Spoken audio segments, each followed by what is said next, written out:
की फतेह। विघन विनाशन सोए। श्री नानक पुरुषोत्तमं परम परावर नाथ। जुगल चरण मम बंदना धर पर धर कर माथ। श्री नानक सुख सिंध का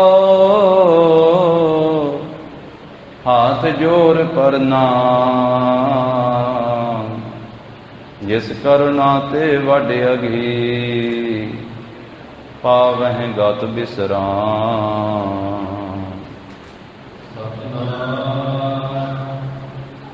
श्री वाहिगुरु साहिब जी।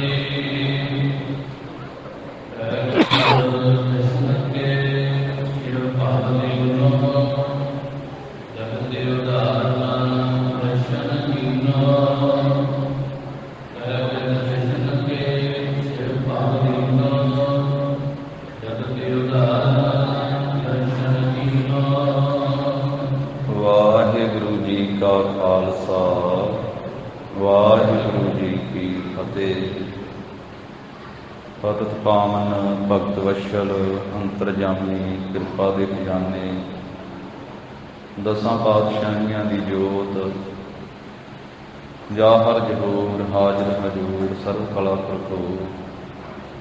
धन धन श्री गुरु ग्रंथ साहिब जी महाराज। सतगुरां दी महान कृपा रहमत दा सदका जगत गुरु जाहर पीर जगत गुरु बाबा धन धन श्री गुरु नानक देव साहिब महाराज जी के पावन पवित्र अस्थान सचखंड दरबार गुरुद्वारा श्री बेर साहिब जी विखे गुरु चरणां की हाजरी भर रही सतगुरां की साजी नवाजी हुई साध संगत जीओ। महाराज साहब जी ने कृपा की है, अपने अमृतमयी दर्शन बख्शिश किए। सत संगत का अमोलक सुभागा समा प्राप्त होया है। लड़ीवार रूप दे विच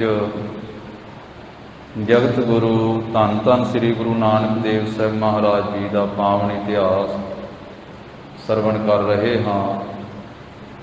सतगुरु जी का प्रकाश होया है। कतक महीने की पूर्णमाशी अमृत वेले विक्रमी संमत 1526 ईस्वी सन 1469 तीन बेदियन की कुल विखै प्रगटे नानक राय। सब सिखन को सुख दाए जह तह भये सहाय। दिन चढ़े तो महाराज के सत्कारयोग पिता जी मेहता कल्याण चंद जी ने अपने सेवक नूं नौकर नूं भेजिया है कि पंडित हरदयाल नूं बुला के लियाओ। बुला के लियांदा है। पंडित जी आए हैं। उन्होंने मेहता कल्याण चंद जी के पासों सारा पुछया है। सत्कारयोग पिता जी ने दसिया है। इस तरह दौलतां दाई नूं बुलाया गया और दाई के पासों पुछया कि उन्हें आख्या मेरे हत्थां दे विच अनेकां बच्चे पैदा हुए पर वो जन्म तो बाद रोंदे सी। पहला अनोखा बालक है जिहड़ा मुस्कुरा रहा सी हस रहा सी।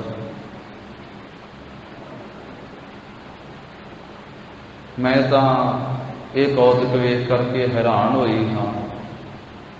उत्थे भाई संतोख सिंह जी ने वचन कह के भोली दौलतां दाई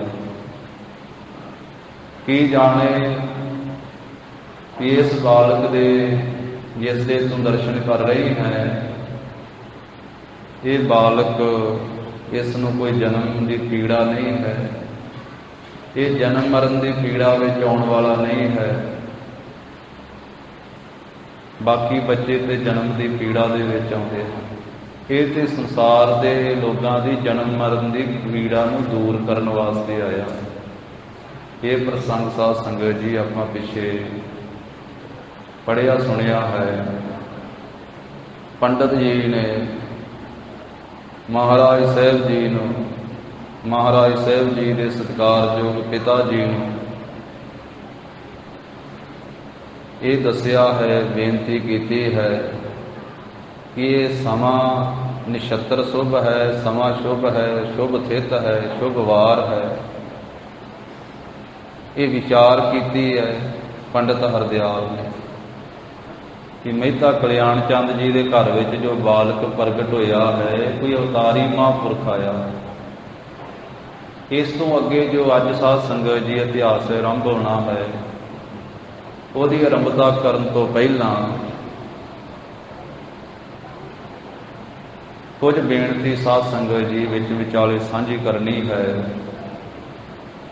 अज एक महापुरख का सचखंड जाण का दिहाड़ा है। श्रीमान संत बाबा खुशहाल सिंह जी ददेर साहिब वाले महापुरख, उन्हां दी अज 99 साला बरसी है। 100 साल तो एक साल घट। अज तो 99 साल पहला ददेर पिंड दे विच संत बाबा खुशहाल सिंह जी ने सचखंड बयाना किया। ते संत बाबा खुशहाल सिंह जी कौन सन, कुछ बेनती उन्हां दे संबंध विच 10 मिनट की सांझी करके फिर इतिहास आरंभ करांगे। संत बाबा विसाखा सिंह जी देश भगत, उन्हां दे बारे तां गुरु कीआं संगतां ने जाणिया ही होवेगा, उन्हां महापुरखां दा नाम ते भली प्रकार सुनिया ही होवेगा। संत बाबा विसाखा सिंह जी जो ददेर साहिब दे महापुरख सन ते गदर लहर दे मोढी सन। अमरीका दे विच उन्हां ने गुरुद्वारा साहिब कायम कीता सी संत बाबा विसाखा सिंह जी ने, ते अमरीका दे विचों ही उन्होंने गदर लहर का मुढ़ बन्निया सी। जदों अंग्रेज सरकार जुल्म करती सी ते अमरीका दे विचों फिर सरदार करतार सिंह जी सराभा, सोहण सिंह जी भकना इत्यादि उन्हां दे साथी सन। ते सत्कारयोग संत बाबा विसाखा सिंह जी ददेर साहिब वाले उधरों आए सन अमरीका दे विचों। इधर पहलों इधरों ही पहलों उन्होंने कोई समा नौकरी भी की सी, फिर चीन विच भी रहे कोई समा, फिर अमरीका गए सी, फिर उधरों इधरले पासे आए। ये अंग्रेज़ों का जुल्म ठल्लण वास्ते। संत बाबा विसाखा सिंह जी ददेर साहिब वालियां दे सत्कारयोग ताया जी सन संत बाबा खुशहाल सिंह जी। ते जदों ये पिछोकड़ पढ़ते हैं संत बाबा विसाखा सिंह जी ने कविता दे विच अपने पिंड का इतिहास भी लिखिया, अपने खानदान का इतिहास भी लिखिया, ते अपना भी सारा उन्होंने जीवनी लिखी है। जिवें वो काले पानी भी गए ते जो कुछ उन्होंने नाल वापरिया उन्होंने सारा कुछ लिखिया है। ते वो पुस्तक जिहड़ी है 2000 सन दे विच श्रोमणी कमेटी वालों छापी गई है और उन्होंने महापुरखों के स्थान तो ही वो मिलती है ददेर साहिब तो। तां पिछोकड़ जो उन्होंने अपने नगर का लिखिया तो उहदे विच महापुरख लिखते आ कि ददेर पिंड किवें वसिया। ददेर ते सरहाली ये दो कहते भी साडे बजुर्ग सन, बजुर्गों के नाम सी। एक का नाम ददेहर ते दूजे का नाम सी सरहाली। मालवे विचों उठ के आए सन। जो बजुर्ग ददेहर सी ना, उन्हें आकर के माझे की धरती ते मोड़ी गड्डी ते अपने नाम ते नगर कायम किया ते उन्हां दे नाम ते फिर ददेर साहिब नगर वसिया। ये चाचा सी ददेर ते दे भतीजे का नाम सी सरहाली। ते वो भतीजा मझां चारन वास्ते जाता है, हनेरा हो जाता है, उत्थे जोगियां दा डेरा है नाथां दा। तो उस थां दे उत्ते उन्हां नाल मेल मिलाप हुंदा ते जोगी कहिंदे आ कि भाई तेरा नाम की, अपना नाम दसदा है। आखिया तू साडे कोले आ जा ते तेरे नाम ते नगर वसा दईए। उन्हें आखिया भी मैं अपने चाचा जी दे नाल सलाह कर आवां। अपने चाचे नाल सलाह की। उन्हें आखिया भतीआ बड़ी चंगी गल है जो तेरे नाम ते नगर वस जाए। फिर ਉਹਦੇ ਨਾਂ ਤੇ ਜੋਗੀਆਂ ਨੇ ਨਗਰ ਵਸਾਇਆ, ਜਿਹਨੂੰ ਆਪਾਂ ਸਰਹਾਲੀ ਕਹਿੰਦੇ ਆ, ਸਰਹਾਲੀ ਕਲਾਂ। ਜਿਸ ਸਰਹਾਲੀ ਨਗਰ ਦੇ ਵਿੱਚ ਸੰਤ ਬਾਬਾ ਤਾਰਾ ਸਿੰਘ ਜੀ ਹੋਏ ਸਰਹਾਲੀ, ਉਹ ਸਰਹਾਲੀ ਦੇ ਨਾਮ ਦੇ ਉੱਤੇ ਉਹ ਭਤੀਜਾ ਸੀ। ਉਹਦਾ ਚਾਚੇ ਦਾ ਨਾਮ ਸੀ ਦਦੇਰ, ਤੇ ਚਾਚੇ ਦੇ ਨਾਂ ਤੇ ਦਦੇਰ ਪਿੰਡ ਵਸਿਆ, ਜਿਹਨੂੰ ਦਦੇਰ ਸਾਹਿਬ ਕਹਿੰਦੇ ਆ, ਤੇ ਭਤੀਜੇ ਨੇ ਨਾਮ ਤੇ ਸਰਹਾਲੀ ਪਿੰਡ ਵਸਿਆ, ਜਿਹਨੂੰ ਸਰਹਾਲੀ ਕਲਾਂ ਕਹਿੰਦੇ। ਫਿਰ ਉਹਨਾਂ ਦਾ ਖਾਨਦਾਨ ਅੱਗੇ ਵਧਿਆ। ਸੰਤ ਬਾਬਾ ਵਿਸਾਖਾ ਸਿੰਘ ਜੀ ਮਹਾਂਪੁਰਖਾਂ ਨੇ ਲਿਖਿਆ ਆਪਣੇ ਹੱਥੀਂ ਵੀ ਸਰਹਾਲੀ ਪਿੰਡ ਦੇ ਵਿੱਚੋਂ ਅੱਗੇ ਫਿਰ 40 ਪਿੰਡ ਹੋਰ ਵਸੇ, 40 ਪਿੰਡ ਵੱਖ-ਵੱਖ ਥਾਵਾਂ ਤੇ ਦਦੇਰ ਸਾਹਿਬ ਪਿੰਡ ਦੇ ਵਿੱਚੋਂ ਵੀ ਕਈ ਪਿੰਡ ਹੋਰ ਵਸੇ। ਉੱਥੋਂ ਦੇ ਜਿਹੜੇ ਮੈਂਬਰ ਸਨ, ਸੰਧੂ ਗੋਤ ਸੀ ਉਹਨਾਂ ਦੇ ਬਜ਼ੁਰਗਾਂ ਦੇ, ਤੇ ਉਹ ਵੱਖ-ਵੱਖ ਥਾਵਾਂ ਤੇ ਵਸੇ। ਅਟਾਰੀ ਦੇ ਲਾਗੇ ਵੀ ਇੱਕ ਨਰਵੜ ਨਾਮ ਦਾ ਨਗਰ ਵਸਿਆ, ਹੋਰ ਵੀ ਥਾਵਾਂ ਤੇ। ਜਿਹੜਾ ਕਿੱਕਰ ਸਿੰਘ ਪਹਿਲਵਾਨ ਹੋਇਆ, ਕਿੱਕਰ ਸਿੰਘ ਪਹਿਲਵਾਨ, ਉਦਾਹਰਨ ਦਿੱਤੀ ਜਾਂਦੀ ਹੈ ਨਾ ਵੀ ਇਹ ਕਿਤੇ ਤੂੰ ਕਿੱਕਰ ਸਿੰਘ ਪਹਿਲਵਾਨ ਤੇ ਨਹੀਂ ਗਾ, ਉਹ ਕਿੱਕਰ ਸਿੰਘ ਪਹਿਲਵਾਨ ਦੇ ਵਡੇਰੇ ਵੀ ਦਦੇਰ ਸਾਹਿਬ ਦੇ ਵਿੱਚੋਂ ਸਨ। ਤੇ ਸੰਤ ਬਾਬਾ ਵਿਸਾਖਾ ਸਿੰਘ ਜੀ ਲਿਖਦੇ ਆ, ਉਹਨਾਂ ਨੇ ਵੇਖਿਆ, ਕਹਿੰਦੇ ਵੀ ਕਿੱਕਰ ਸਿੰਘ ਪਹਿਲਵਾਨ ਦਦੇਰ ਸਾਹਿਬ ਵਿੱਚ ਆਏ ਸੀ, ਜਿੱਥੇ ਸ਼ਮਸ਼ਾਨ ਘਾਟ ਹੈ ਉੱਥੇ ਆ ਕੇ ਉਹਨਾਂ ਨੇ ਸੀਸ ਝੁਕਾਇਆ ਸੀ ਕਿ ਮੇਰੇ ਵੱਡੇ ਵਡੇਰੇ ਉਹਨਾਂ ਦਾ ਸਰੀਰ ਦਾ ਸੰਸਕਾਰ ਇਸ ਥਾਂ ਤੇ ਹੋਇਆ। ਇਸੇ ਤਰ੍ਹਾਂ ਫਿਰ ਅੱਗੇ ਉਹ ਲਿਖਦੇ ਆ ਮਹਾਂਪੁਰਖ ਵੀ ਅੱਗੇ ਜਾ ਕਰਕੇ ਸਾਡਾ ਖਾਨਦਾਨ ਵਧਿਆ। ਤੇ ਜਦੋਂ ਦਸਮ ਪਾਤਸ਼ਾਹ ਨੇ ਖਾਲਸੇ ਦੀ ਸਾਜਨਾ ਕੀਤੀ, ਉਦੋਂ ਸਾਡੇ 2 ਬਜ਼ੁਰਗਾਂ ਨੇ ਜਾ ਕੇ ਖੰਡੇ ਬਾਟੇ ਦਾ ਅੰਮ੍ਰਿਤ ਛਕਿਆ। ਇੱਕ ਸੀ ਬਾਬਾ ਸੂਰਾ, ਉਹਨਾਂ ਦੇ ਛੋਟੇ ਭਰਾ ਸੀ ਬਾਬਾ ਰਮਧੀਰ, ਤੇ ਬਾਬੇ ਸੂਰੇ ਦੇ ਘਰੇ ਅੱਗੇ ਇੱਕ ਪੁੱਤਰ ਹੋਇਆ, ਉਹਦਾ ਨਾਂ ਸੀ ਸਾਧ ਸੰਗਤ ਜੀ ਬਾਬਾ ਮੋਹਰਾ। ਬਾਬਾ ਸੂਰੇ ਦਾ ਜਿਹੜਾ ਭਰਾ ਸੀ ਛੋਟਾ ਬਾਬਾ ਰਮਧੀਰ, ਤੇ ਬਾਬੇ ਸੂਰੇ ਦਾ ਪੁੱਤਰ ਬਾਬਾ ਮੋਹਰਾ, ਇਹ ਦੋਵੇਂ ਚਾਚਾ ਭਤੀਜਾ ਗਏ ਫਿਰ ਆਨੰਦਪੁਰ ਸਾਹਿਬ ਜਦੋਂ ਖਾਲਸੇ ਦੀ ਸਾਜਨਾ ਹੋਈ। ਇਹਨਾਂ ਦੋਨਾਂ ਨੇ ਅੰਮ੍ਰਿਤ ਛਕਿਆ, ਤੇ ਬਾਬਾ ਰਮਧੀਰ ਅੰਮ੍ਰਿਤ ਛਕ ਕੇ ਰਮਧੀਰ ਸਿੰਘ ਬਣਿਆ, ਤੇ ਬਾਬਾ ਮੋਹਰਾ ਮੋਹਰ ਸਿੰਘ ਬਣਿਆ। ਫਿਰ ਬਾਬੇ ਰਮਧੀਰ ਸਿੰਘ ਨੇ ਆਨੰਦਪੁਰ ਸਾਹਿਬ ਦਸਮ ਪਾਤਸ਼ਾਹ ਦੀ ਸੇਵਾ ਵਿੱਚ ਹਾਜ਼ਰ ਹੋ ਕਰਕੇ ਸੇਵਾ ਕੀਤੀ, ਤੇ ਜੰਗ ਯੁੱਧ ਦੇ ਵਿੱਚ ਵੀ ਸੇਵਾਵਾਂ ਨਿਭਾਈਆਂ। ਬਾਅਦ ਵਿੱਚ ਬਾਬਾ ਬੰਦਾ ਸਿੰਘ ਬਹਾਦਰ ਦੇ ਨਾਲ ਵੀ ਸੇਵਾਵਾਂ ਨਿਭਾਈਆਂ, ਤੇ ਉਦੋਂ ਬਾਅਦ ਵਿੱਚ ਬੁੱਢੇ ਦਲ ਵਿੱਚ ਰਹਿ ਕੇ ਵੀ ਸੇਵਾਵਾਂ ਨਿਭਾਈਆਂ ਬਾਬੇ ਰਮਧੀਰ ਸਿੰਘ ਨੇ। ਜਿਹੜਾ ਬਾਬਾ ਮੋਹਰ ਸਿੰਘ ਹੈ, ਬਾਬਾ ਮੋਹਰਾ ਅੰਮ੍ਰਿਤ ਛਕ ਕੇ ਮੋਹਰ ਸਿੰਘ ਬਣਿਆ, ਉਹ ਹਾਲੇ ਚੜ੍ਹਦੀ ਜਵਾਨੀ ਵਿੱਚ ਸੀ, ਛੋਟੀ ਉਮਰ ਵਿੱਚ ਸੀ, ਆਪਣੇ ਚਾਚੇ ਦੇ ਨਾਲ ਜਾ ਕੇ ਅੰਮ੍ਰਿਤ ਛਕਿਆ ਸੀ।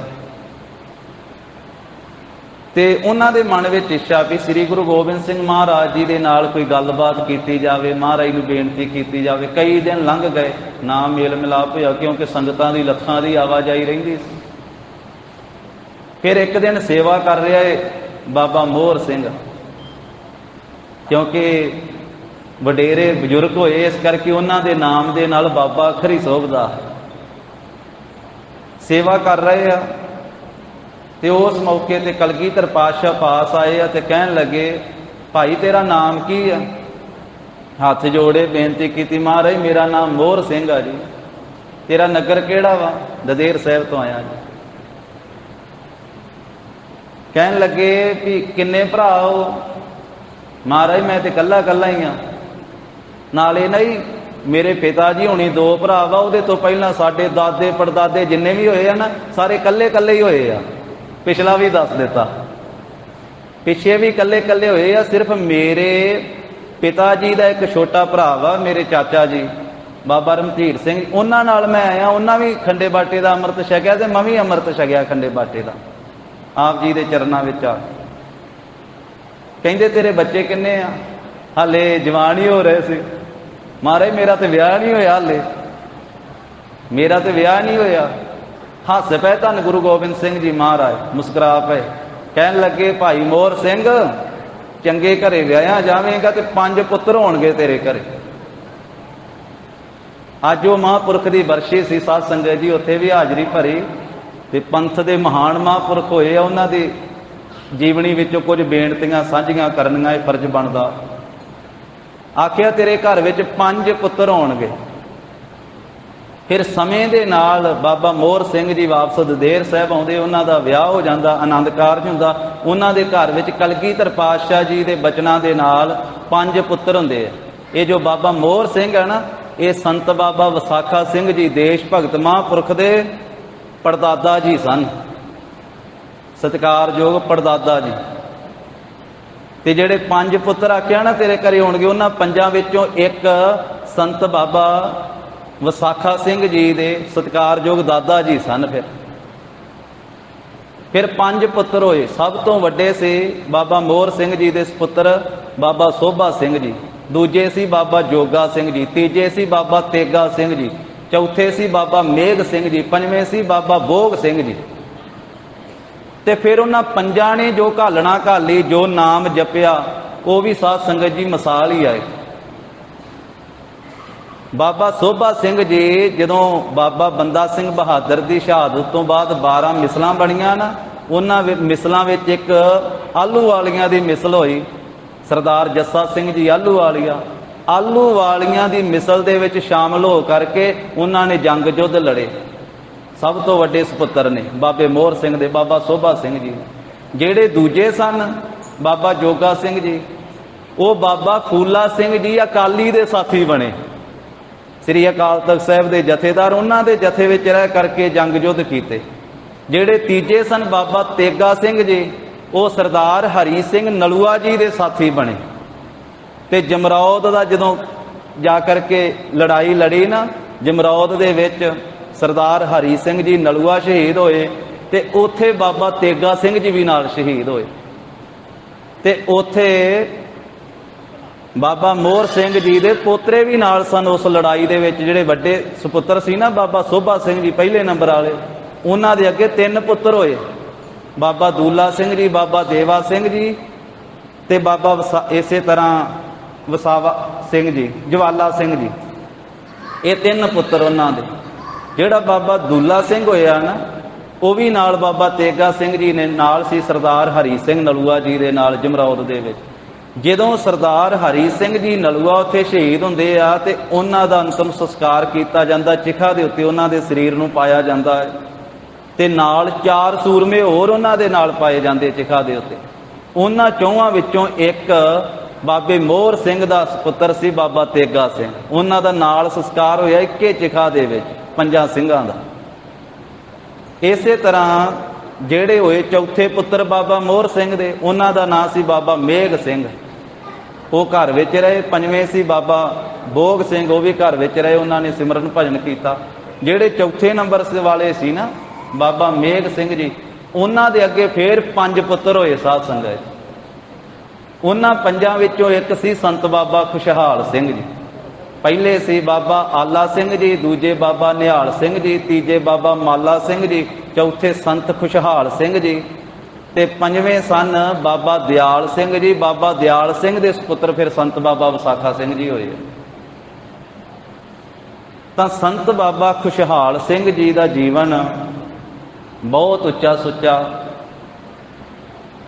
संत बाबा विसाखा सिंह जी ने लिखिया, वाह वाह करनियां तेरियां बिरद बाबा, लिख सकदा नहीं मैं सारियां जे, रहे विच गृहस्थ दे गुप्त भावें तुसां विच सन बरकतां भारियां जी। ते उस महापुरख ने अज दे दिन साध संगत जी, अज तो 99 साल पहला 1923 ईस्वी सन 22 हाड़ वाले दिन दोपहरे अपने घर दे विच ददेर साहिब नगर दे अंदर महापुरखां ने सचखंड प्याना किया। जे उन्हां दे जीवन दीयां गाथावां पढ़ीए तो सारा समा ही लंघ जाना उहदे विच। ते बहुत उन्हां दे जीवन दे कौतक जिहड़े वो साध संगत जी महापुरखां ने लिखे। सिर्फ इक्को ही बेनती सांझी करके, जदों सचखंड जाते अपने आप नूं उन्हां ने छिपा के रखिया। ते उस दिन भी सचखंड जाना सी जिस दिन अपने पुत्र चंदा सिंह नूं,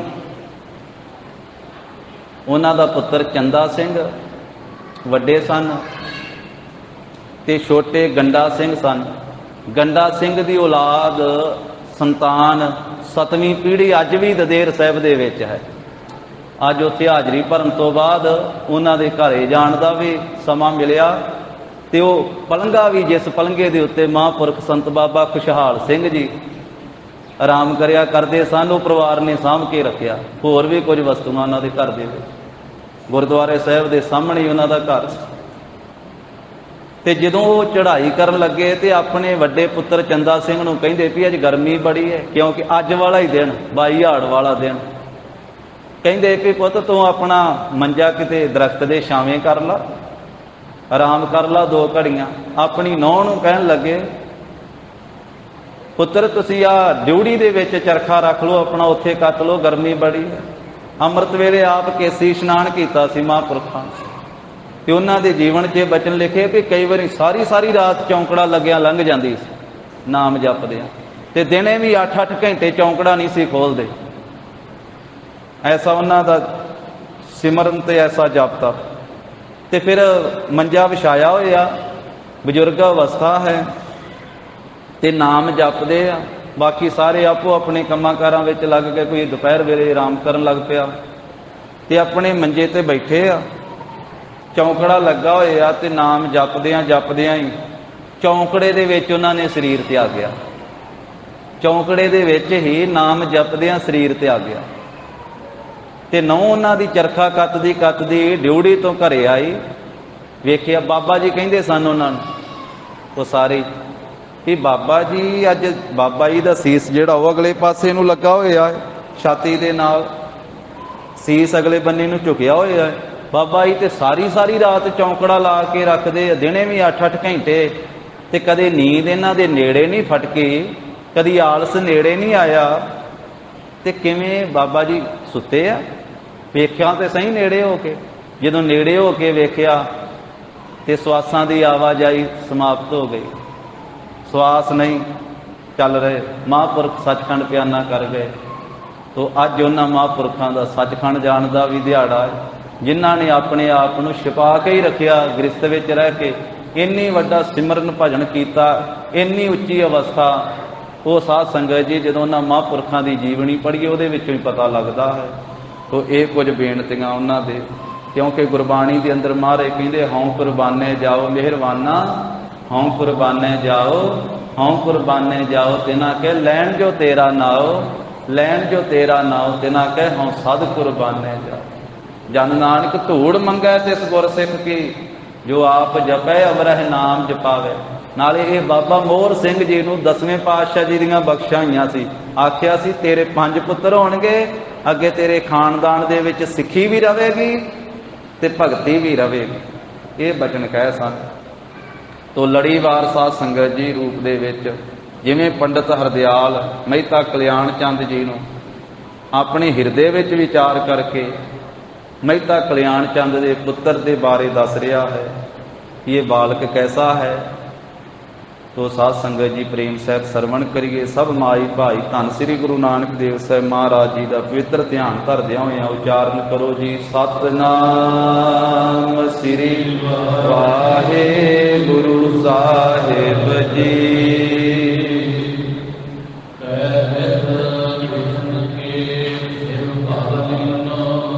अपने मन दे विच ही विचार कर रहा है पंडित हरदयाल। कहता है कि जां ते ये श्री विष्णु जी होणगे, जां ब्रह्मा जी होणगे, ते जां शिव जी होणगे।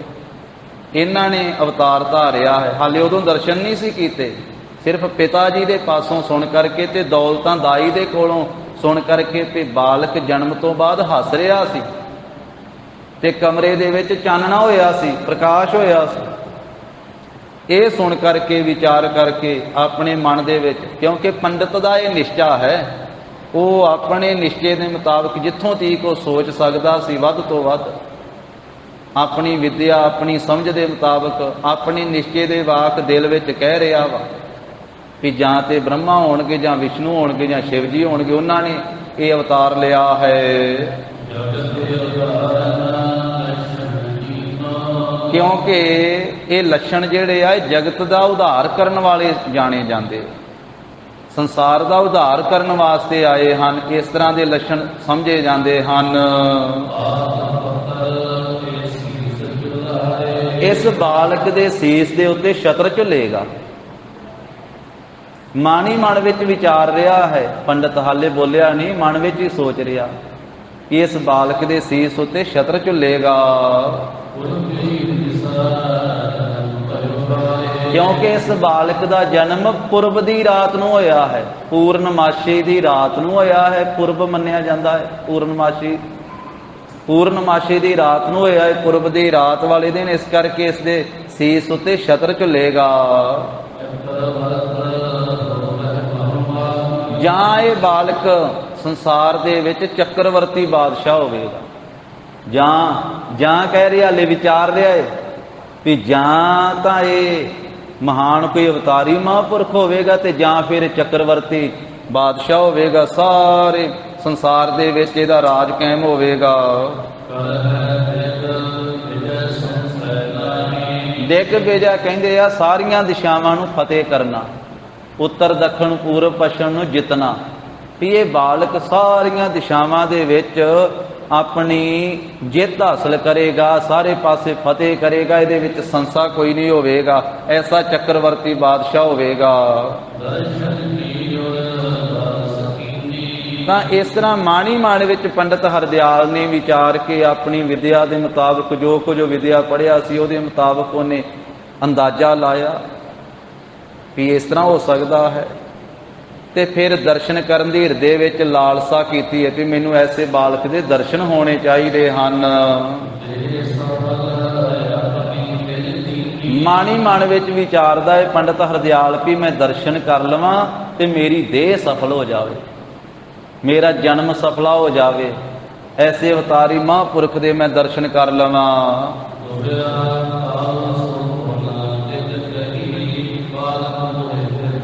पंडित हरदयाल ने मेहता कल्याण चंद जी नूं आखिया कि बाबा कालू जी बालक मैनूं विखाओ, बालक दे दर्शन कराओ।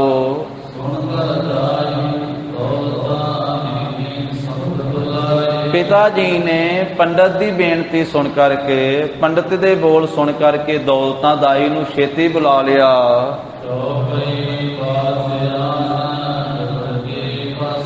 पिता मेहता कल्याण चंद जी ने दौलता दाई नूं आखिया कि दौलता पंडित जी बालक दे दर्शन करना चाहते हैं, इस करके तुसीं अंदर जाओ ते अम्मा जी दे पासों माता जी दे पासों तुसीं बालक लै करके आओ।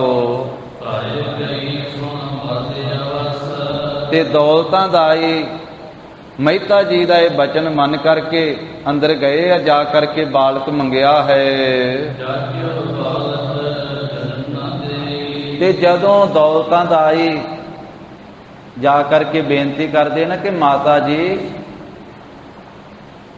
बालक दे पिता जी बाहर बालक नूं बुलाउंदे हन, मंगाउंदे हन, ते आप जी बालक मेरे हत्थां विच दे दिओ।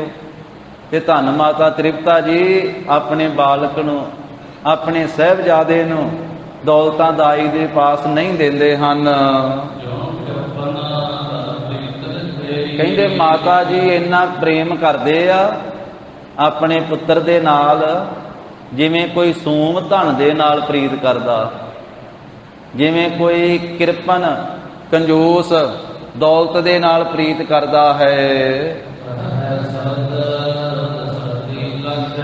माता जी कहंदे आ कि दौलतां सर्दी दी रुत है, बालक नूं ठंड लग जावेगी।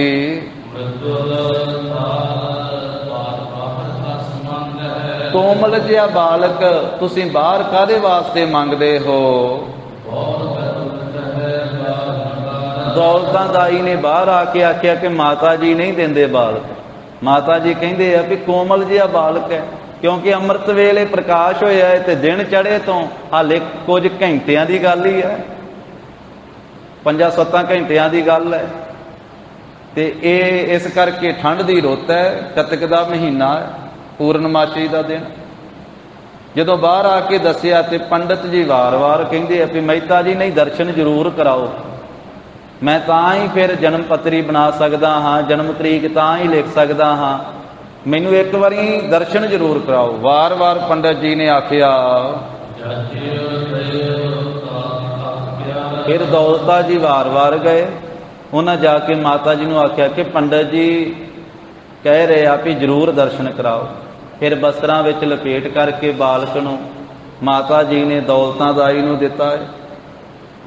जाचियो दियो ताक अत प्यारा, जदों मंगिया है दौलता दाई ने जा करके, फिर अत प्यारा अपना पुत्र धन माता तृप्ता जी ने दौलतां नूं दिता है। दौलतां फिर बालक नूं लै करके चुक के छाती नाल ला करके बाहर लैके आई। किन्नी भागां वाली है दौलतां भी, ਉਹਦਾ ਨਾਂ ਦੌਲਤਾਂ ਸੀ, ਸੱਚੀ ਉਹ ਦੌਲਤਾਂ ਹੀ ਬਣ ਗਈ। ਐਸੀ ਦੌਲਤ ਉਹਨੂੰ ਮਹਾਰਾਜ ਸਾਹਿਬ ਜੀ ਦੇ ਦਰਸ਼ਨਾਂ ਦੀ ਪ੍ਰਾਪਤ ਹੋਈ। ਇਹ ਦੌਲਤ ਕਿਸੇ ਨੂੰ ਮਿਲ ਹੀ ਨਹੀਂ ਸਕਦੀ। ਕੈਸੀ ਦੌਲਤ ਉਹਨੂੰ ਪ੍ਰਾਪਤ ਹੋਈ ਹੈ। ਦੌਲਤਾਂ ਉਹਦਾ ਨਾਂ ਸੀ। ਉਹ ਦਾਈ ਦੌਲਤਾਂ ਬਾਹਰ ਲੈ ਕਰਕੇ ਆਈ ਹੈ ਬਾਲਕ ਨੂੰ, ਤੇ ਬਾਲਕ ਦਾ ਮੁਖੜਾ कमल वर्गा शोभा पा रहा है।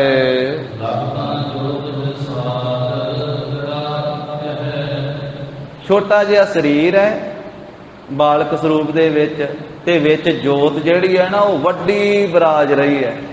शरीर का आकार छोटा जिहा है ते जोत वड्डी विराज रही है, जिहड़ी जोत करोड़ां खंडां ब्रह्मंडां नूं प्रकाश कर रही है।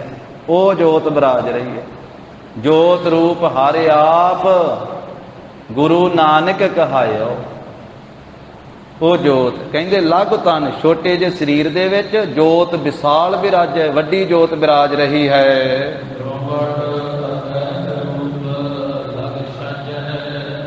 कवि भाई संतोख सिंह जी नाल शोभा दिंदे हन। कहते जिवें छोटा जिहा बूटा दरख्त दा वो प्रयागराज ते इलाहाबाद कहते कि उत्थे वो सजदा है, शोभा पाउंदा है ना, जिसनूं अखै बट आखिया जाता है। उहदे संबंध दे विच ये गल कही जाती है कि इहदे बोड़ दे दरख्त का आकार भावें इहदा छोटा है पर यह अखै है, यह नास नहीं हुंदा। किन्ने भी झक्खड़ झुल्लण मींह हनेरियां आउण कहंदे परलो आ जावे, नास नहीं हुंदा। ते कवि जी उहदी उदाहरण दिंदे, कहंदे जिवें छोटा जिहा बोड़ दा दरख्त शोभा पाउंदा है डूंघीआं जड़ां वाला, इस तरह छोटे जे आकार दे विच शरीर का आकार छोटा है ते विच जोत वड्डी प्रकाशमान हो रही है।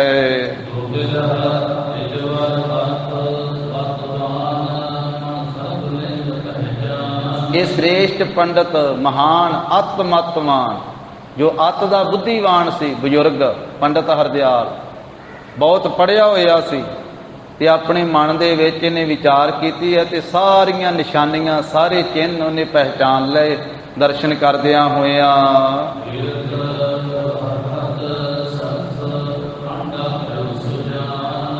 वेखदियां सारी ने हिरदा है प्रसन्न हो गया, आनंद नाल भर गया पंडित। जदों महाराज दे चेहरे दे दर्शन कीते ना दौलतां दाई दे पास, ते हिरदा रस दे नाल भर गया, खुशी दे नाल भर गया। हेरत और हरखत सरस ठाडा भयो सुजान। सियाणा पंडित उठ के खलो गया दर्शन करदे होए, उठ के खलो गया ते हथ जोड़ लए उसने।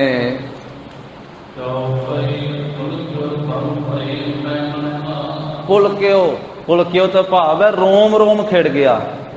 इन्नी खुशी हुई, इन्ना गहरा आनंद प्राप्त होया ते मन प्रसन्न हो गया। परम प्रेम वड्डे प्रेम दे विच मन जिहड़ा है वो खुश हो गया ते रोम रोम जिहड़ा है वो खेड़े दे सहित हो गया। झरनाहट फिर गई सारे शरीर दे विच। हाथ जोड़ के चरनां ते सीस झुकाया, मत्था टेकिया पंडित हरदयाल ने। बजुर्ग से चिट्टे केस से पंडित हरदयाल दे, बजुर्ग अवस्था विच सी। हाथ जोड़ के महाराज साहब के चरनां ते सीस झुका के ते अपने आप नूं धन जानिया, धन हो गया मैं। जाने वो निज धनुआ, अपने आप नूं धन समझिया उसने नमस्कार करके। कहंदे इन्ने प्रेम दे विच भिज गया पंडित हरदयाल जिवें कोई भगत भगवान दे दर्शन करदा है भगती तो बाद। जिवें कोई भगती करन वाले दी भगती पूरी हुंदी है ते अपने इष्ट देव दे दर्शन करदा है ना, ਤੇ ਉਹਨੂੰ ਕਿੰਨਾ ਆਨੰਦ ਆਉਂਦਾ ਹੈ। ਇੰਨੀ ਖੁਸ਼ੀ ਪੰਡਿਤ ਹਰਦਿਆਲ ਨੂੰ ਹੋਈ। ਜਿਵੇਂ ਕਿਸੇ ਭਗਤ ਨੂੰ ਆਪਣੇ ਇਸ਼ਟ ਦੇ ਦਰਸ਼ਨ ਕਰਕੇ ਖੁਸ਼ੀ ਹੁੰਦੀ ਹੈ, ਇਸ ਤਰ੍ਹਾਂ ਹਿਰਦੇ ਦੇ ਵਿੱਚ ਵਿਸ਼ੇਸ਼ ਖੁਸ਼ੀ, ਵਿਸ਼ੇਸ਼ ਖੇੜਾ ਪ੍ਰਾਪਤ ਹੋਇਆ ਪੰਡਿਤ ਹਰਦਿਆਲ ਦੇ। ਹੁਣ ਕੱਲੇ ਕੱਲੇ ਅੰਗ ਨੂੰ ਵੇਖਣ ਲੱਗਾ। ਪੜ੍ਹਿਆ ਹੋਇਆ ਸੀ ਨਾ, ਸਮੁੰਦਰੀਕ ਗ੍ਰੰਥ ਪੜ੍ਹਿਆ ਹੋਇਆ ਸੀ ਪੰਡਿਤ ਹਰਦਿਆਲ ਨੇ। ਜਿਹੜਾ ਸਮੁੰਦਰੀਕ ਗ੍ਰੰਥ ਹੈ ਉਹਦੇ ਵਿੱਚ ਸਰੀਰ ਦੇ ਅੰਗਾਂ ਦੇ ਲੱਛਣਾਂ ਬਾਰੇ ਦੱਸਿਆ ਹੋਇਆ, ਕੱਲੇ ਕੱਲੇ ਅੰਗ ਦੇ ਲੱਛਣ ਦੱਸੇ ਹੋਏ ਆ, ਰੇਖਾਵਾਂ ਬਾਰੇ ਦੱਸਿਆ ਹੋਇਆ, ਹਸਤ ਰੇਖਾ, ਚਰਨ ਰੇਖਾ, ਮਸਤਕ ਰੇਖਾ, ਉਹ ਸਾਰੀਆਂ ਰੇਖਾ। ਹੁਣ ਕੱਲੇ ਕੱਲੇ ਅੰਗ ਨੂੰ ਵੇਖਣ ਲੱਗ ਪਿਆ, ਜਿਹੜੇ ਸ੍ਰੇਸ਼ਟ ਸੁੰਦਰ ਲੱਛਣ ਹਨ।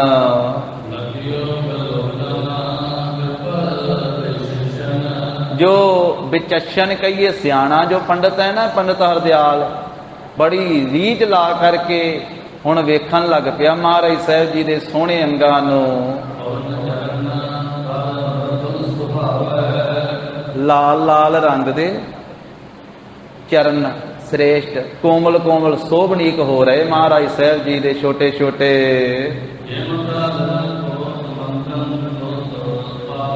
ਜਿਵੇਂ ਕਹਿੰਦੇ ਵੀ ਕਮਲ ਫੁੱਲ ਦੀਆਂ ਪੰਖੜੀਆਂ ਚਿੱਟੀਆਂ ਚਿੱਟੀਆਂ ਤੇ ਗੁਲਾਬੀ ਜਿਹੇ ਭਾਅ ਮਾਰਦੀਆਂ ਨਾ, ਗੁਲਾਬੀ ਜਿਹੇ ਰੰਗ ਦੀਆਂ ਸੋਭਾ ਪਾਉਂਦੀਆਂ, ਕੋਮਲ ਜਿਹੀਆਂ ਕਮਲ ਫੁੱਲ ਦੀਆਂ ਪੰਖੜੀਆਂ। ਇਸ ਤਰ੍ਹਾਂ ਮਹਾਰਾਜ ਦੇ ਚਰਨ ਨਾਲੇ ਤਾਂ ਚਿੱਟੇ ਆ, ਨਾਲੇ ਗੁਲਾਬੀ ਗੁਲਾਬੀ ਰੰਗ ਦੇ ਆ, ਨਾਲੇ ਕੋਮਲ ਕੋਮਲ ਆ, ਕਮਲ ਫੁੱਲਾਂ ਵਰਗੇ, ਕਮਲ ਫੁੱਲ ਦੀਆਂ ਪੰਖੜੀਆਂ ਵਰਗੇ ਸੋਭਾ ਪਾਉਂਦੇ ਹਨ। ਪਹਿਲਾਂ ਚਰਨਾਂ ਨੂੰ ਚੰਗੀ ਤਰ੍ਹਾਂ ਤੱਕਿਆ, ਦਰਸ਼ਨ ਕੀਤੇ ਪੰਡਿਤ ਜੀ ਨੇ। ਫਿਰ ਦੋਨਾਂ ਬਾਹਾਂ ਨੂੰ ਵੇਖਿਆ ਤੇ ਬਾਹਾਂ ਵੇਖੀਆਂ ਤੇ ਦੋਵੇਂ ਭੁਜਾਵਾਂ ਆ ਜਾਣ, ਆ ਜਾਣ ਕਹਿੰਦੇ ਆ ਲੰਮੀਆਂ, ਜਿਹੜੀਆਂ ਗੋਡਿਆਂ ਤੋਂ ਲੰਮੀਆਂ ਹੋਣ। ਤੇ ਅਵਤਾਰੀ ਮਹਾਂਪੁਰਖਾਂ ਦੀਆਂ ਹੁੰਦੀਆਂ ਲੰਮੀਆਂ ਬਾਹਾਂ, ਗੋਡਿਆਂ ਤੋਂ ਹੇਠਾਂ ਜਾਂਦੀਆਂ। ਗੋਡਿਆਂ ਦੀ ਇੱਕ ਬਾਹਾਂ ਲੰਮੀਆਂ ਗੋਡਿਆਂ ਤੋਂ ਹੇਠਾਂ ਜਾਂਦੀਆਂ ਵੇਖੀਆਂ। ਆ ਜਾਣ ਬਾਹੋ, ਜਾਪ ਸਾਹਿਬ ਦੇ ਵਿੱਚ ਵੀ ਬਚਨ ਆਉਂਦਾ ਨਾ, ਆ ਜਾਣ ਬਾਹੋ। ਕਲਗੀਧਰ ਪਾਤਸ਼ਾਹ ਕਹਿੰਦੇ, ਹੇ ਵਾਹਿਗੁਰੂ ਜੀ ਤੁਸੀਂ ਲੰਮੀਆਂ ਬਾਹਾਂ ਵਾਲੇ ਹੋ। ਉਂਝ ਜਿੰਨੀਆਂ ਲੰਮੀਆਂ ਵਾਹਿਗੁਰੂ ਦੀਆਂ ਬਾਹਾਂ, ਇੰਨੀਆਂ ਲੰਮੀਆਂ ਤੇ ਕਿਸੇ ਦੀਆਂ ਹੈ ਹੀ ਨਹੀਂ। ਜਿੱਥੇ ਮਰਜ਼ੀ ਕੋਈ ਭੱਜ ਲਵੇ ਉੱਥੋਂ ਹੀ ਫੜ ਲੈਂਦਾ ਲੰਮੀਆਂ ਬਾਹਾਂ ਨਾ। ਤੇ ਜਿੱਥੇ ਮਰਜ਼ੀ ਕਿਸੇ ਨੂੰ ਪੈਦਾ ਕੀਤਾ ਉੱਥੇ ਹੀ ਉਹਨੂੰ ਰਿਜ਼ਕ ਪਹੁੰਚਾ ਦਿੰਦਾ ਲੰਮੀਆਂ ਬਾਹਾਂ ਦੇ ਨਾਲ। ਪੈਦਾ ਵੀ ਕਰਦਾ ਆਪਣੀਆਂ ਲੰਮੀਆਂ ਬਾਹਾਂ ਨਾਲ, ਪਾਲਣਾ ਵੀ ਕਰਦਾ ਆਪਣੀਆਂ ਲੰਮੀਆਂ ਬਾਹਾਂ ਨਾਲ, ਤੇ ਫਿਰ ਭੱਜਣ ਵੀ ਨਹੀਂ ਦਿੰਦਾ, ਫੜ ਵੀ ਲੈਂਦਾ ਲੰਮੀਆਂ ਬਾਹਾਂ ਨਾਲ ਜਿੱਥੇ ਮਰਜ਼ੀ ਕੋਈ ਜਾ। ਆ ਜਾਣ ਬਾਹੋ, ਲੰਮੀਆਂ ਬਾਹਾਂ ਵਾਲੇ। ਵੇਖਿਆ ਪੰਡਿਤ ਜੀ ਨੇ ਵੀ ਲੰਮੀਆਂ ਲੰਮੀਆਂ ਭੁਜਾਂ ਹਨ, ਕੰਧ ਸ਼ੁਭ ਉੱਚੇ, ਤੇ ਕੰਧ ਕਹਿੰਦੇ ਕੰਧੇ ਮੋਢਿਆਂ ਨੂੰ, ਤੇ ਮੋਢੇ ਦੋਨੇ ਹੀ ਬਾਲਕ ਦੇ ਉੱਚੇ ਹਨ, ਉੱਚੇ ਉੱਚੇ ਮੋਢੇ ਹਨ। ਤੇ ਹੱਥਾਂ ਦੇ ਪੈਰਾਂ ਚਰਨਾਂ ਦੇ ਜਿਹੜੇ ਨਹੁੰ ਆ ਨਾ, ਉਂਗਲੀਆਂ ਦੇ ਅੰਗੂਠਿਆਂ ਦੇ, ਉਹ ਲਾਲ ਲਾਲ ਰੰਗ ਦੇ, ਤੇ ਜਿਵੇਂ ਕਹਿੰਦੇ ਵੀ ਸੁੱਚੇ ਨਗ ਜੜੇ ਹੋਣ, ਸੁੱਚੇ ਨਗਾਂ ਦੀ ਤਰ੍ਹਾਂ ਚਰਨਾਂ ਦੇ ਨਹੁੰ ਹਨ। ਹੱਥਾਂ ਦੀਆਂ ਉਂਗਲੀਆਂ ਇੱਕ ਸਾਰ ਬਰਾਬਰ ਤੇ ਲੰਮੀਆਂ ਲੰਮੀਆਂ ਹਨ।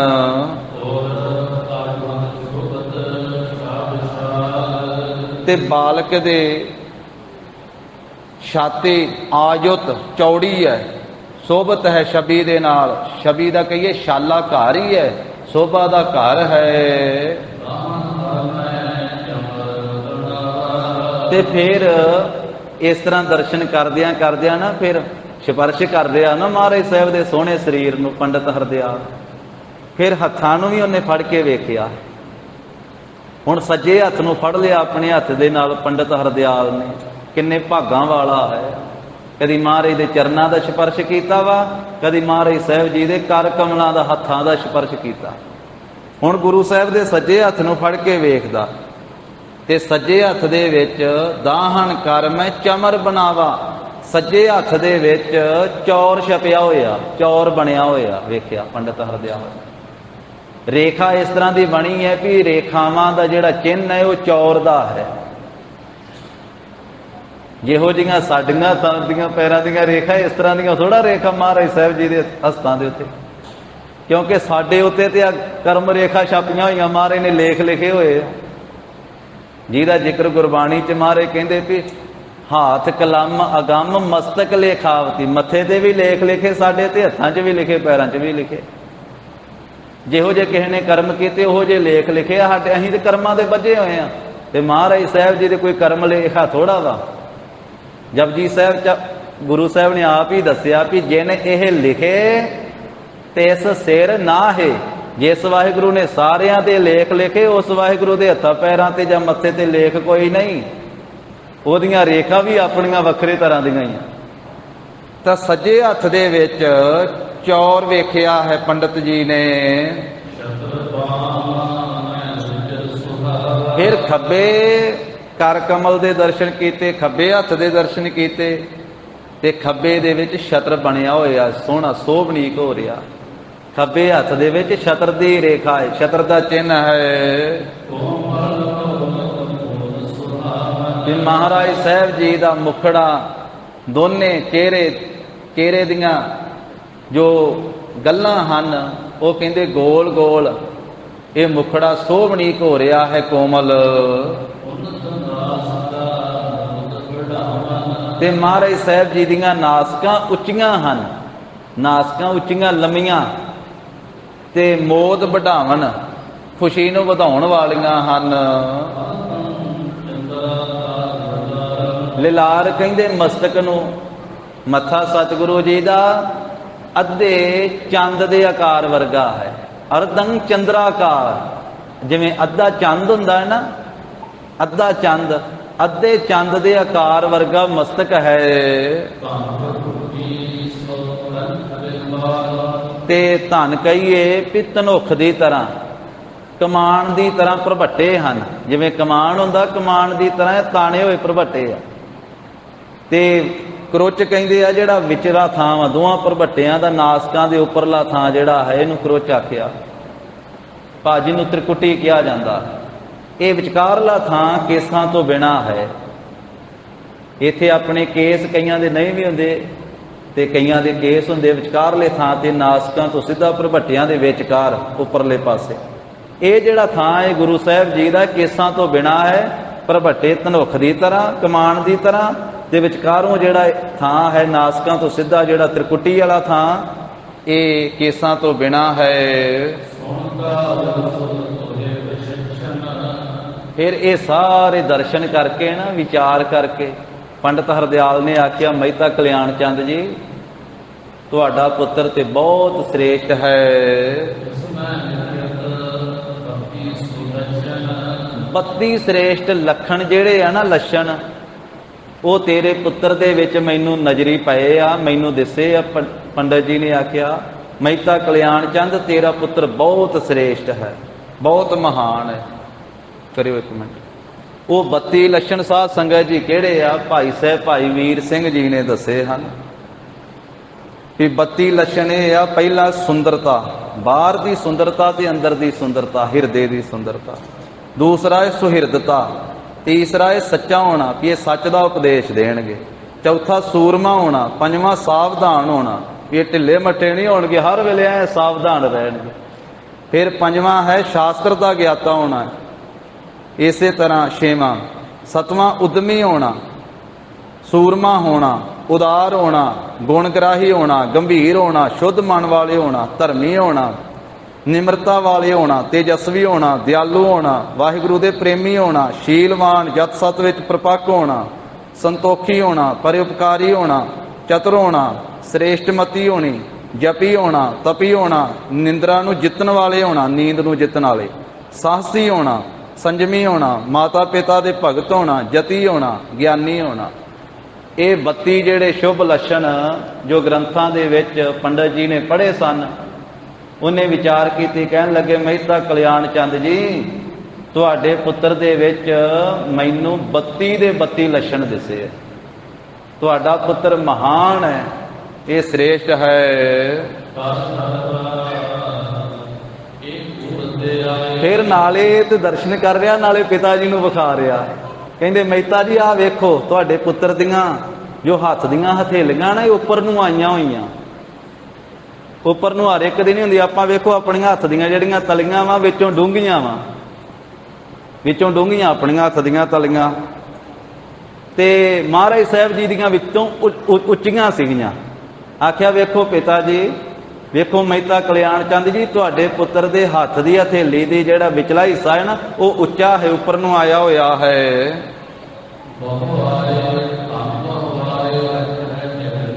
ਕਹਿੰਦੇ ਵੀ ਮੇਰੀ ਵਿਦਿਆ ਮੈਨੂੰ ਇਹ ਕਹਿੰਦੀ ਆ ਤੁਹਾਡੇ ਪੁੱਤਰ ਕੋਲੇ ਧਨ ਬਹੁਤ ਆਉਣਾ ਹੈ, ਬਹੁਤ ਮਾਇਆ ਆਵੇਗੀ। ਜਦੋਂ ਇੰਨੀ ਗੱਲ ਆਖੀ ਤੇ ਪਿਤਾ ਖੁਸ਼ ਹੋ ਗਿਆ, ਮਹਿਤਾ ਕਲਿਆਣ ਚੰਦ। ਉਹਨੇ ਕਿਹਾ ਵੀ ਮਾਇਆ ਵਾਧੀ ਆਊਗੀ ਮੇਰੇ ਪੁੱਤਰ ਦੇ ਕੋਲੇ। ਨਾਲ ਹੀ ਦੂਜੀ ਗੱਲ ਕਹਿ ਦਿੱਤੀ ਵੀ ਇਹਨੇ ਕੋਲ ਨਹੀਂ ਰੱਖਣਾ, ਧਨ ਬਹੁਤ ਆਵੇਗਾ, ਹੱਥ ਦੀ ਹਥੇਲੀ ਉੱਚੀ। ਇਹ ਗੱਲ ਕਹਿੰਦੀ ਆ ਵੀ ਮਾਇਆ ਬਹੁਤ ਆਵੇਗੀ ਇਹਨਾਂ ਦੇ ਕੋਲੇ, ਮਹਿਤਾ ਜੀ ਤੁਹਾਡੇ ਪੁੱਤਰ ਕੋਲੇ, ਪਰ ਇਹ ਰੱਖੇਗਾ ਨਹੀਂ। ਜਿਵੇਂ ਬਹੁਤੀ ਆਵੇਗੀ ਉਂਝ ਬਹੁਤੀ ਵੰਡ ਦੇਵੇਗਾ। ਤੇ ਮਹਾਰਾਜ ਨੇ ਰੱਖੀ ਨਹੀਂ ਕੋਲੇ। ਮਹਾਰਾਜ ਸਾਹਿਬ ਜੀ ਨੇ ਵੰਡ ਹੀ ਦਿੱਤੀ। ਜਦੋਂ ਸਭ ਤੋਂ ਪਹਿਲਾਂ 20 ਰੁਪਏ ਦਿੱਤੇ ਸੀ, ਉਦੋਂ ਵੀ ਲੰਗਰ ਲਾ ਦਿੱਤਾ ਸਾਧੂਆਂ ਨੂੰ ਜਾ ਕੇ ਚੂੜ ਕਾਣੇ। ਉਸ ਤੋਂ ਬਾਅਦ ਸੁਲਤਾਨਪੁਰ ਸਾਹਿਬ ਇੱਥੇ ਬੇਅੰਤ ਮਾਇਆ ਆਉਂਦੀ ਰਹੀ, ਮੋਦੀ ਖਾਨਾ ਕਰਦੇ ਸੀ ਉਹਨਾਂ ਦਿਨਾਂ 'ਚ। ਪਰ ਤੇਰਾ ਤੇਰਾ ਕਹਿ ਕੇ ਝੋਲੀਆਂ ਭਰੀ ਜਾਂਦੇ ਸੀ। ਤੇ ਜਿਸ ਦਿਨ ਵੇਈ ਵਿੱਚ ਚੁੱਭੀ ਲਾ ਕਰਕੇ ਤੀਜੇ ਦਿਨ ਪ੍ਰਗਟ ਹੋਏ ਸੀ, ਫਿਰ ਤੇ ਆ ਕੇ ਮਹਾਰਾਜ ਨੇ ਦਰਵਾਜ਼ੇ ਖੋਲ ਕੇ ਕਹਿ ਦਿੱਤਾ ਸੀ, ਪਹਿਲਾਂ ਤਾਂ ਤੇਰਾ ਤੇਰਾ ਕਹਿ ਕੇ ਦਿੰਦੇ ਸੀ ਨਾ, ਤੇਰਾ ਤੇਰਾ ਦੀਆਂ ਧੜੀਆਂ ਤੋਲ ਕੇ। ਫਿਰ ਕਹਿਤਾ ਸੀ ਜਿੰਨਾ ਕੋਈ ਪੰਡਾ ਬੰਨ ਕੇ ਚੁੱਕ ਕੇ ਲਿਜਾ ਸਕਦਾ ਲੈ ਜਾਓ। ਫਿਰ ਖੋਲ ਦਿੱਤਾ ਸੀ ਦਰਵਾਜ਼ਾ ਮਹਾਰਾਜ ਸਾਹਿਬ ਜੀ ਨੇ, ਜਦੋਂ ਉਦਾਸੀਆਂ ਆਰੰਭ ਕੀਤੀਆਂ ਸੀ। ਪੰਡਤ ਕਹਿੰਦੇ ਜੀ ਇਹ ਧਨ ਬਹੁਤਾ ਆਵੇਗਾ ਤੁਹਾਡੇ ਪੁੱਤਰ ਕੋਲੇ, ਪਰ ਇਹ ਆਪਣੇ ਪਾਸ ਨਹੀਂ ਰੱਖੇਗਾ। ਜੋ ਇਹ ਰੇਖਾਵਾਂ ਵਾਲਾ ਇੱਕ ਵਿਦਿਆ ਦਾ ਨਾਮ ਹੈ, ਜਿਸ ਨੂੰ ਸਮੁੰਦਰੀਕ ਕਹਿੰਦੇ ਆ, ਵੀ ਇਹ ਪੁਸਤਕ ਹੈ, ਉਹਦਾ ਨਾਮ ਹੈ। ਮੈਂ ਸਮੁੰਦਰੀਕ ਗ੍ਰੰਥ ਪੜ੍ਹਿਆ ਹੋਇਆ ਹਾਂ, ਜਿਸ ਵਿੱਚ ਹੱਥ ਪੈਰ ਦੀਆਂ ਰੇਖਾ ਦੇ ਭਾਵ ਦਿਖਾਏ ਹਨ। ਇਸ ਕਰਕੇ ਮੈਂ ਬਹੁਤ ਸੋਧ ਕੇ ਵਿਚਾਰ ਕਰਕੇ ਜੋ ਇਹ ਮੈਂ ਗ੍ਰੰਥ ਪੜ੍ਹਿਆ ਆ, ਉਹਦੇ ਮੁਤਾਬਕ ਮੈਂ ਦੱਸ ਰਿਹਾ ਹਾਂ। ਪੰਡਤ ਜੀ ਕਹਿਣ ਲੱਗੇ, ਮਹਿਤਾ ਜੀ ਤੁਹਾਡੇ ਪੁੱਤਰ ਦੇ ਵਿੱਚ ਸਾਰੇ ਸ਼ੁਭ ਗੁਣ ਹਨ। ਨਾਲੇ ਤੇ ਮਹਿਤਾ ਕਲਿਆਣ ਚੰਦ ਜੀ ਨੂੰ ਇਹ ਸਭ ਕੁਝ ਦੱਸ ਦਿੱਤਾ, ਤੇ ਨਾਲੇ ਪੰਡਤ ਜੀ ਨੇ ਆਪਣੇ ਹਿਰਦੇ ਵਿੱਚ ਵੀ ਅਮਿਤ ਮਹਿਮਾ ਮੰਨ ਲਈ, ਵੀ ਜਿਸ ਮਹਿਮਾ ਦੀ ਮਿਣਤੀ ਨਾ ਕੀਤੀ ਜਾ ਸਕੇ। ਬੇਅੰਤੀ ਮਹਿਮਾ ਆਪਣੇ ਹਿਰਦੇ ਵਿੱਚ ਵੀ ਮੰਨੀ ਹੈ। ਪੰਡਤ ਦੇ ਚਿੱਤ ਨੇ ਜਾਣ ਲਿਆ ਵੀ ਇਹ ਸਧਾਰਨ ਬਾਲਕ ਨਹੀਂ, ਇਹ ਅਵਤਾਰ ਹੈ, ਇਹ ਅਵਤਾਰ ਪ੍ਰਗਟ ਹੋਏ ਹਨ। ਇਸ ਤਰ੍ਹਾਂ ਪੰਡਤ ਜੀ ਨੂੰ ਦਰਸ਼ਨ ਕਰਵਾ ਕੇ ਮਹਿਤਾ ਕਲਿਆਣ ਚੰਦ ਜੀ ਨੇ ਫਿਰ ਦਾਈ ਨੂੰ ਦੇ ਦਿੱਤੇ ਬਾਲਕ, ਤੇ ਦਾਈ ਨੂੰ ਕਹਿ ਦਿੱਤਾ ਕਿ ਤੁਸੀਂ ਹੁਣ ਮਾਤਾ ਜੀ ਨੂੰ ਦਿਓ, ਇਹਨਾਂ ਦੇ ਮਾਤਾ ਜੀ ਦੇ ਪਾਸ ਲੈ ਜਾਓ। ਦੌਲਤਾਂ ਦਾਈ ਫਿਰ ਧੰਨ ਮਾਤਾ ਤ੍ਰਿਪਤਾ ਜੀ ਦੇ ਪਾਸ ਬਾਲਕ ਲੈ ਕਰਕੇ ਗਈ। ਮਾਤਾ ਜੀ ਦਾ ਸੋਹਣਾ ਪੁੱਤਰ, ਸੁੰਦਰ ਪੁੱਤਰ ਜਾ ਕਰਕੇ ਮਾਤਾ ਜੀ ਨੂੰ ਦੇ ਦਿੱਤਾ ਦੌਲਤਾ ਦਾਈ ਨੇ। ਫਿਰ ਕਹਿੰਦੇ ਖੁਸ਼ੀ ਦੇ ਮੌਕੇ ਤੇ, ਉਸ ਮੌਕੇ ਤੇ ਸਨਾਤਨ ਮਤ ਦੇ ਵਿੱਚ ਇਹ ਨੰਦੀ ਮੁਖ ਨਾਮ ਦਾ ਸਰਾਧ ਕੀਤਾ ਜਾਂਦਾ ਸੀ। ਤੇ ਮਹਿਤਾ ਕਲਿਆਣ ਚੰਦ ਨੇ ਉਹ ਬਾਲਕ ਦੇ ਜਨਮ ਦੀ ਖੁਸ਼ੀ ਵਿੱਚ ਫਿਰ ਨੰਦੀ ਮੁਖ ਨਾਮ ਦਾ ਸਰਾਧ ਕਰਵਾਇਆ ਹੈ। ਜਿਵੇਂ ਕਹਿੰਦੇ ਪੰਡਤ ਨੇ ਵੇਦਾਂ ਦੀ ਵਿਧੀ ਦੇ ਅਨੁਸਾਰ ਦੱਸਿਆ ਨਾ ਕਿ ਇਸ ਤਰੀਕੇ ਨਾਲ ਇਹ ਕਰਨਾ ਚਾਹੀਦਾ, ਉਸੇ ਤਰ੍ਹਾਂ ਨਾਲ ਕੀਤਾ। ਸੁਭਾਵਕ ਹੀ ਕਰਨਾ ਸੀ, ਜੋ ਕੁਝ ਹੁੰਦਾ ਸੀ ਪਹਿਲਾਂ ਉਹ ਕਰਨਾ ਹੀ ਸੀ। ਇਹ ਤਾਂ ਬਾਅਦ ਵਿੱਚ ਗੁਰੂ ਸਾਹਿਬ ਜੀ ਨੇ ਰੋਕਿਆ ਵੀ ਸਰਾਧ ਨਹੀਂ ਕਰਨਾ ਚਾਹੀਦਾ।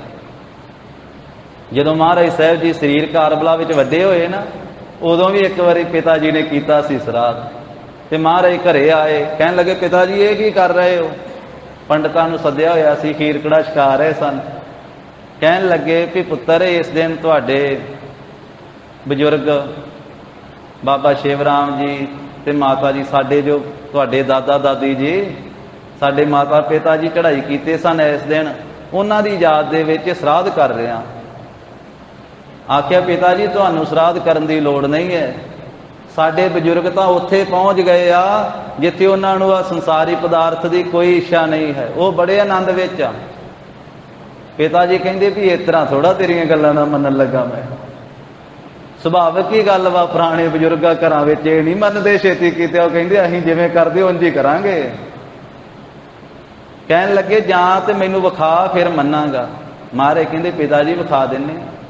ਨੇਤਰ ਮੀਟੋ। ਜਦੋਂ ਨੇਤਰ ਮੀਟੇ ਨਾ ਤੇ ਮਹਿਤਾ ਕਲਿਆਣ ਚੰਦ ਜੀ ਨੂੰ ਸੁਰਤ ਦੇ ਦੁਆਰਾ ਉੱਥੇ ਪਹੁੰਚਾ ਦਿੱਤਾ, ਸੱਚਖੰਡ ਦਰਬਾਰ ਦੇ ਵਿੱਚ, ਜਿੱਥੇ ਸਾਰੇ ਦਾਦੇ ਪੜਦਾਦੇ ਬੇਦੀ ਕੁਲ ਵਾਲੇ ਸਾਰੇ ਹੀ ਉੱਥੇ ਆ। ਜਦੋਂ ਉਹਨਾਂ ਨੇ ਵੇਖਿਆ ਨਾ ਮਹਿਤਾ ਕਲਿਆਣ ਚੰਦ ਜੀ ਆਏ, ਸਾਰੇ ਬਜ਼ੁਰਗ ਹੱਥ ਜੋੜ ਕੇ, ਭਾਵੇਂ ਉਹ ਵੱਡੇ ਸੀ ਬਜ਼ੁਰਗ, ਹੱਥ ਜੋੜ ਕੇ ਮਹਿਤਾ ਕਲਿਆਣ ਚੰਦ ਦਾ ਸਤਿਕਾਰ ਕੀਤਾ।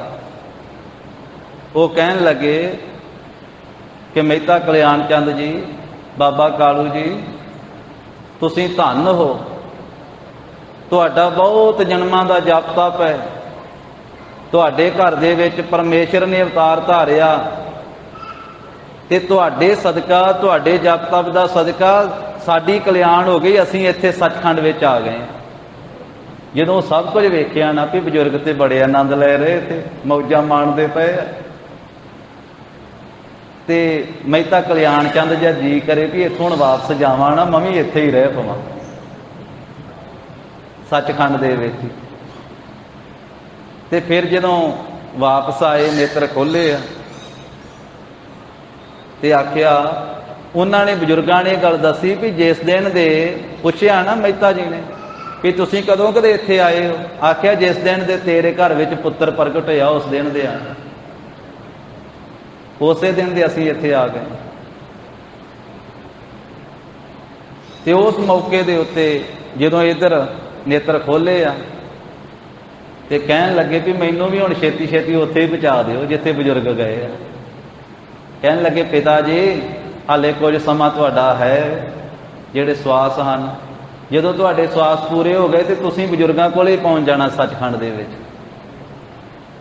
ਮਹਾਰਾਜ ਨੇ ਸੰਸਾਰੀ ਤੌਰ ਤੇ ਉਹ ਪਰਦਾ ਪਾ ਛੱਡਿਆ। ਉਹ ਜਦੋਂ ਇਹ ਕੌਤਕ ਵਿਖਾਇਆ ਸੀ ਤੇ ਭੱਜ ਕੇ ਚਰਨਾਂ ਨੂੰ ਨਮਸਕਾਰ ਕਰਨ ਲੱਗੇ ਸੀ ਪਿਤਾ ਜੀ ਨੇ, ਮਹਾਰਾਜ ਨੇ ਰੋਕਿਆ।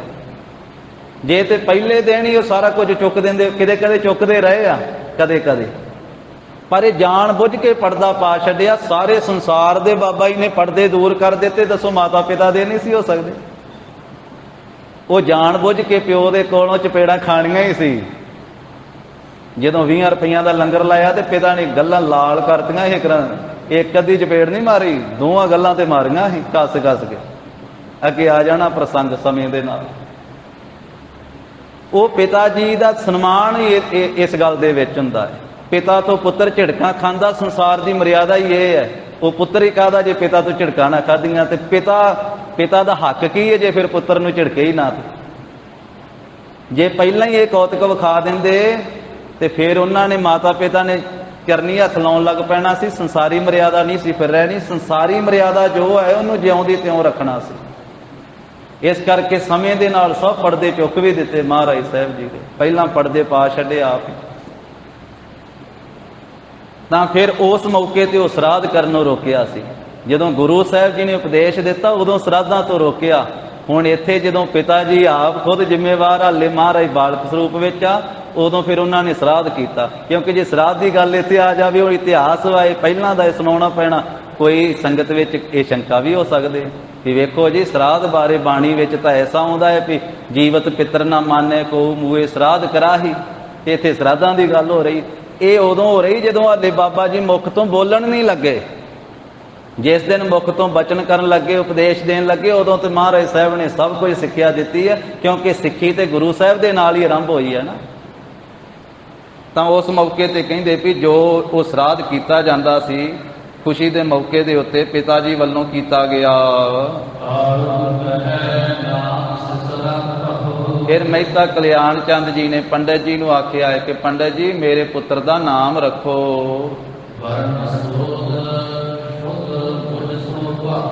ਤੇ ਅੱਖਰ ਸ਼ੁਭ ਜਿਹੜੇ ਆ ਨਾ, ਸੁੱਧ ਅੱਖਰ, ਉਹਨਾਂ ਨੂੰ ਸੋਧ ਕਰਕੇ ਵਿਚਾਰ ਕਰਕੇ ਤੇ ਮੈਨੂੰ ਦੱਸੋ ਵੀ ਕੀ ਮੇਰੇ ਪੁੱਤਰ ਦਾ ਤੁਸੀਂ ਨਾਂ ਰੱਖੋਗੇ, ਜੋ ਉਹ ਮੈਨੂੰ ਦੱਸ ਦਿਓ। ਪੰਡਤ ਹਰਦਿਆਲ ਨੇ ਆਖਿਆ ਕਿ ਬਾਬਾ ਕਾਲੂ ਜੀ, ਤੇਰੇ ਪੁੱਤਰ ਦਾ ਨਾਮ ਬਹੁਤ ਵੱਡਾ, ਇਹਦੇ ਨਾਮ ਦਾ ਕੋਈ ਪਾਰਾਵਾਰ ਹੀ ਨਹੀਂ ਹੈ। ਵੇਖੋ ਸਿਆਣਾ ਸੀ, ਵਿਦਵਾਨ ਸੀ, ਬਜ਼ੁਰਗ ਸੀ, ਉਹਨੇ ਵਿਦਿਆ ਬਹੁਤ ਪੜ੍ਹੀ ਹੋਈ ਸੀ, जप तप वाला सी। ते नाले ये गल हरेक धर्म दे विच महापुरख हुंदे आ, हरेक धर्म दे विच चंगे इंसान हुंदे आ, हरेक धर्म दे विच सिख धर्म विच भी, हिंदू धर्म विच भी, मुसलमान धर्म विच भी, हरेक धर्म दे विच चंगे इंसान ज्ञानी महापुरख हुंदे आ। वो पंडित एक सियाणा दाना प्रधाना बंदा सी, एवें मामूली नहीं सी। उन्हें आख्या कि मेहता कल्याण चंद तेरे पुत्र का नाम इन्ना वड्डा है, इहदे नाम का कोई पारावार ही नहीं है। मैं नाम रखांगा पर हुणे छेती छेती नहीं रखदा। मैं घरे जावांगा, चंगी तरह विद्या अपनी विचार के, सोध के, विचार के कुछ दिन बाद नाम रखांगा। नाम मैं रख देवांगा, कुछ दिन बाद आके तुहानू दस देवांगा, पर तुसी हुण अपने कुल दी जिहड़ी चाली वो करो, जिहड़ी तुसी तुहाडे खानदान दी मर्यादा है ना, भी जो तुसी करना वा, जिवें खुशी मनाउणी वो मनाओ। पर एक गल कहना मेहता कल्याण चंद मैं तैनूं कि जो तेरे घरे मंगण वास्ते कुछ भी आवे ना, उन्होंने खाली ना मोड़ी। अज पूरा खुशियां दे नाल जो मंगे दई जावीं। इस तरीके दे नाल कह करके श्रेष्ठ पंडित हरदयाल जी चले गए। अपने घर विच जाके ज्योतिष विद्या दी अपनी विद्या जो उन्होंने पढ़ी हुई सी उहदी द्वारा विचार करते हन।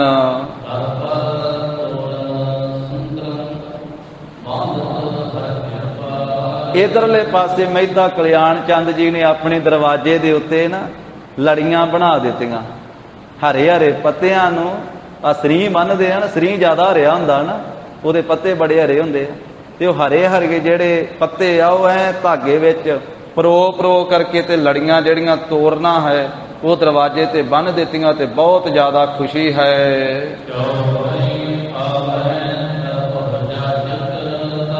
नाले वो हरे हरे पत्ते जे बन्ने ते सारिआं नूं पता लग जांदा भी इधर कोई खुशी बनी आ इस घर दे विच, कि इधरले पासे कोई हरियावलता हुई है अगे।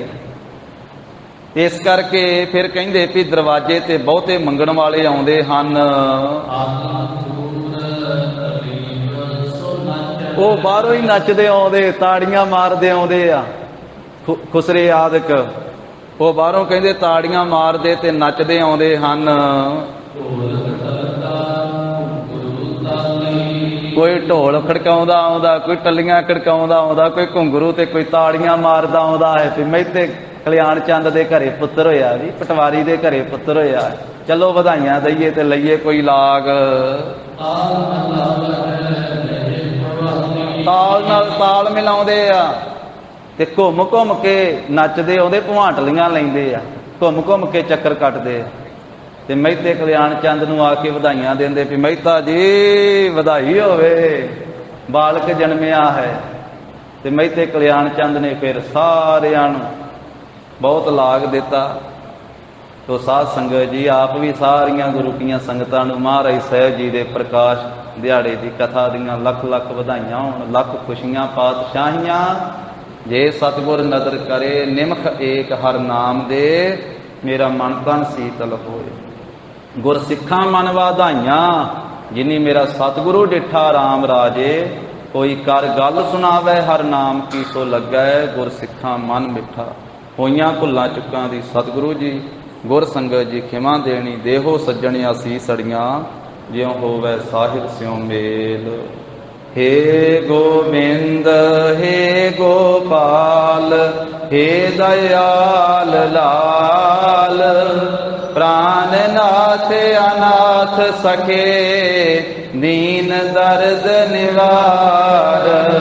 हे समरथ अगम पूरन मोहे मया तार।